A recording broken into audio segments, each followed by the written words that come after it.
According to the Pew Research Center, 83% of Americans get their news in one form or another as a part of their daily life. They also report that ideology is closely related to the choice of their news source. Okay? And so, while television has the broadest reach, digital media, blogs, Twitter, and all of these things are increasing as a source of where people are getting their news. There's a new book out. It's called The Filter Bubble by a man by the name of Eli Pariser.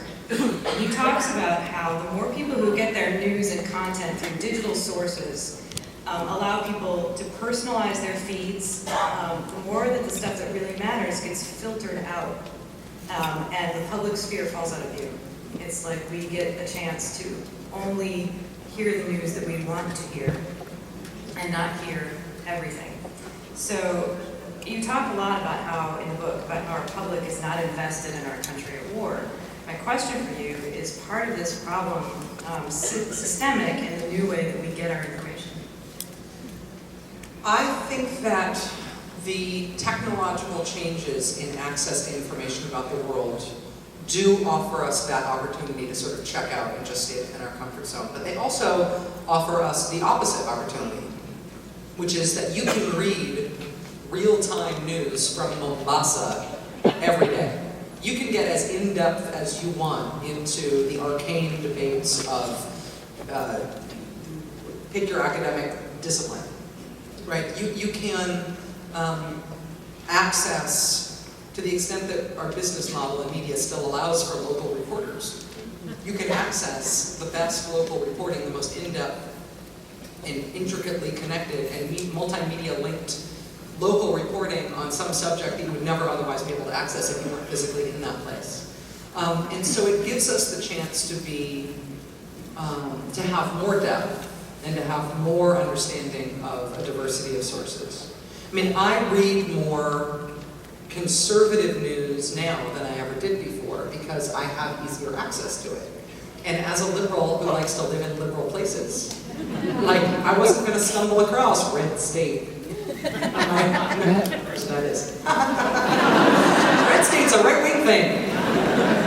Haven't stumbled across it.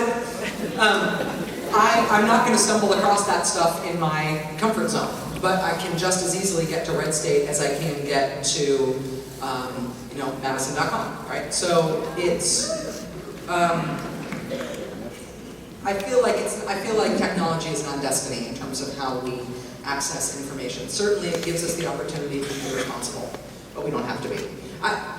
The way in which I think that we are divorced from what we're doing in national security is less about us making bad decisions in terms of what we pay attention to, and more about the political decision to shield us as a country from what we're doing. I mean, I was sort of joking about the tax cut thing before, but also not. I mean, we gave ourselves a multi-trillion-dollar tax cut as a country a few weeks before 9/11. And then 9/11 happened, and then very shortly after 9/11, we decided to invade Afghanistan. And does anybody remember a debate about whether or not we should maybe give back the tax cut to reflect the fact that we were starting a war? No, and less than 2 years later, when we are thinking about starting a second simultaneous overseas land war, while we are gearing up to go into Iraq and we are still in Afghanistan, we gave ourselves the second round of those Bush tax cuts. And that is, that reflects a public that is checked out, but that reflects a political process that does not connect the needs of the American people to what we are doing in national security.